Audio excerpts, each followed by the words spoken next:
नमस्कार, सहज रेसिपी मराठीमध्ये आपलं स्वागत आहे।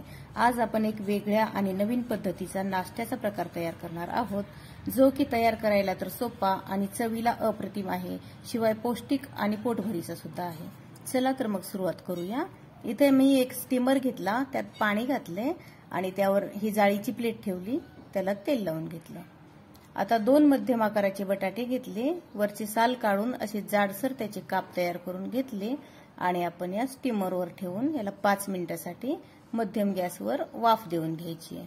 तर तुमच्याकडे स्टीमर नसेल तर एका पातेल्यामध्ये पाणी ठेवून त्यावर चाळणी एखादी ठेवायची स्टीलची आणि मग अशा पद्धतीने वाफवून घ्यायचं। 5 मिनिटांनंतर हे बटाटे आपले चांगले वाफून मऊसूत झालेले आहेत। आता हे बटाटे थोडेसे थंड होऊ द्यायचे आणि आपण एका भांड्यामध्ये याला काढून घेऊ। या ठिकाणी आपण उकडलेला बटाटा सुद्धा घेऊ शकलो असतो, परंतु उकडलेल्या बटाट्यामध्ये ओलावा खूप जास्त असतो, आपल्याला खूप जास्त ओलसर बटाटे करायचे नाहीत, म्हणून आपण अशा पद्धतीने वाफवून घेतली। आता आपल्याला याचा चांगला लगदा तयार करून घ्यायचा आहे, म्हणजेच यात गुठळी बिलकुल राहिली नाही पाहिजे। अशा पद्धतीने व्यवस्थित याला मॅशरच्या साहाय्याने मऊसूत असं तयार करून घ्यायचं। आता हे चांगलं मऊसूत तयार झाले, यात बिलकुल गुठळी राहिलेली नाही। आता आपण पुढची प्रोसेस तयार करूया। तर यामध्ये आपल्याला 1 कपभर गव्हाचं पीठ घालायचे, चाळून घेतले आणि आपण दररोजच्या चपातीला किंवा पोळीला जे पीठ वापरतो तेच पीठ घेतलं। एक अर्धा चमचा अख्खी जिरं घेतली, कच्चीच आहेत, ती घालायची आणि चवीपुरतं मीठ घालूया। आता चिली फ्लेक्स घालूया, तिखट आवडत असेल तर चिली फ्लेक्स घाला, नाही घातलं तरी चालतं।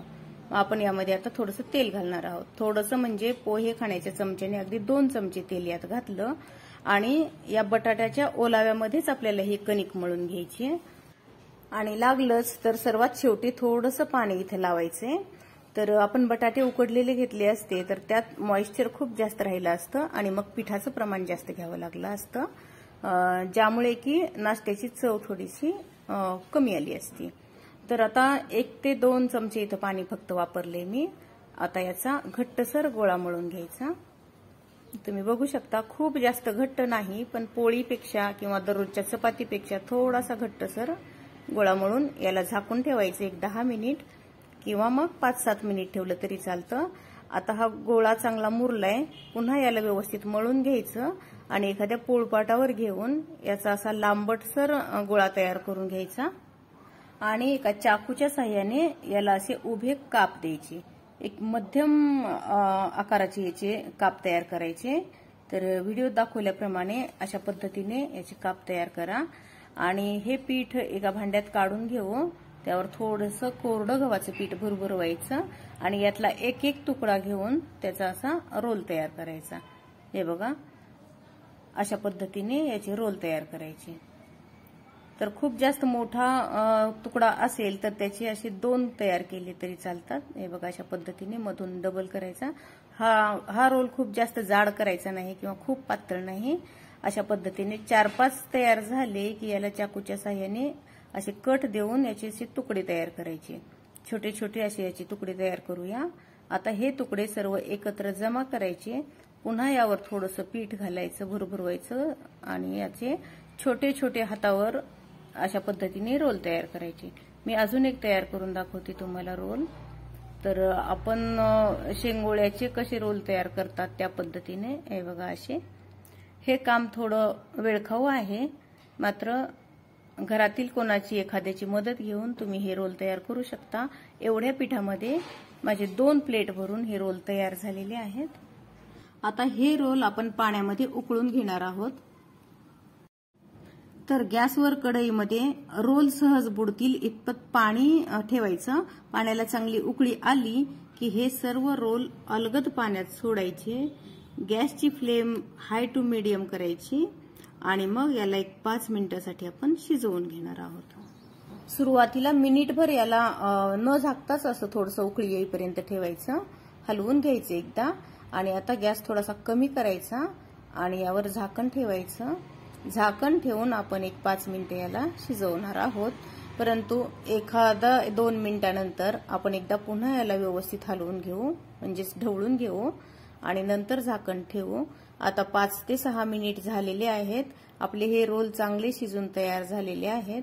आता आपण हे काढून घेऊया। आता याला काढून आपल्याला थंड पाण्यात घालायचंय, जेणेकरून हे रोल एकमेकांना चिकटणार नाहीत। आणि अशा पद्धतीने हे सर्व रोल पाण्यात घातले। आता पाण्यातून सुद्धा एखाद्या मिनिटानंतर आपण हे काढून घेऊया। तर हे थंड झालेले आहेत रोल। आता आपण एका प्लेटमध्ये हे रोल काढून घेऊ। हे रोल अगदी व्यवस्थित शिजून तयार झालेत, कुठेही तुटलेला किंवा मोडलेला बिलकुल दिसत नाहीये, अगदी छान तयार झालेले आहेत। आता याला आपण असंच ठेवू। चला मग आपण याला आता चायनीज स्टाईल मध्ये याला तडका देऊया। तर गॅसवर कढई गरम करत ठेवली, त्यात एक 2 चमचे तेल घालायचं आणि आता 10 ते 12 पाकळ्या लसणाच्या सोलून बारीक कट करून घेतल्या, त्या सुरुवातीला घालायच्या। याला व्यवस्थित तळून घ्यायचं, म्हणजे मिक्स करायचं। थोडासा याचा रंग बदलला की पत्ता गोबी घेतलाय 1 वाटीभर, स्वच्छ धुवून असा उभट चिरून घेतलेला आहे, तो घालायचा। त्यालाही व्यवस्थित भाजून घ्यायचं। आणि आता यामध्ये सिमला मिरची घालूया। सिमला मिरची सुद्धा 1 ते 1.5 मिरची मी इथं बारीक उभे तुकडे करून घेतलेले आहेत, ते घालायचे। व्यवस्थित परतायचं। हे खूप जास्त मऊसूत होईपर्यंत शिजवायचे नाही, यामध्ये थोडासा क्रंच राहायला पाहिजे, अशा पद्धतीनेच याला भाजून घ्यायचं। आता यामध्ये रेड चिली सॉस घातला 1 चमचा, 1 चमचा ग्रीन चिलीचा सॉस घातला आणि आता यामध्ये सोया सॉस घालायचा 1 चमचाभर आणि यानंतर टोमॅटो केचप घालायचा 1 ते 1.5 चमचा घालूया। ऑरिगॅनो ची पावडर घातली आहे 1 अर्धा चमचा, असेल तर घाला, नाही घातली तरी चालते। काश्मीरी लाल मिरची पावडर अर्धा चमचा घातली, ज्याने कलर चांगला येतो। आणि याला व्यवस्थित मिक्स करून घेऊया। आता यामध्ये 1 कपभर पाणी घालायचे। तर 1 कप पाणी घातलं। आता याला व्यवस्थित शिजवून घेऊ। 1 मिनिटभर चांगलं शिजवून झालं की 1-2 चमचे कॉर्नफ्लोअर मी पाण्यामध्ये मिक्स करून घेतला होता, तो घालायचा आणि याला सुद्धा आता 1 मिनिटभर शिजू द्यायचं। चांगलं व्यवस्थित शिजलं की आपण हे रोल यामध्ये घालणार आहोत। पण इथं पाणी थोडंसं कमी वाटत असेल तर अजून थोडंसं पाणी तुम्ही इथं घालू शकता। चवीपुरतं मीठ घालायचं। मी यात थोडंसं नंतर अजून पाणी घातले। थोडंसं अशा पद्धतीचं झालं की मग यामध्ये आपण हे रोल घालूया। आता हे सर्व रोल शिजवून घेतलेले व्यवस्थित यात घालायचे आणि मिक्स करायचं। हा वेगळा नाश्त्याचा प्रकार तुम्ही एकदा नक्की करून बघा, तुम्हाला नक्कीच आवडेल। आणि कसा झाला हे मला कमेंट करून सांगायला बिलकुल विसरायचं नाही। आता यामध्ये कोथिंबीर घालूया। स्वच्छ धुवून चिरून घेतलेली कोथिंबीर आहे। गॅस बंद करायचा आणि हा आपला वेगळा नाश्त्याचा प्रकार तयार झाला। व्हिडिओ आवडला तर लाईक करा, शेअर करा आणि आपल्या सहज रेसिपी मराठी या चॅनलला सबस्क्राईब मात्र नक्की करा। नंतर भेटूया अशाच एखाद्या छानशा रेसिपी सोबत। व्हिडिओ पूर्ण बघितल्याबद्दल धन्यवाद।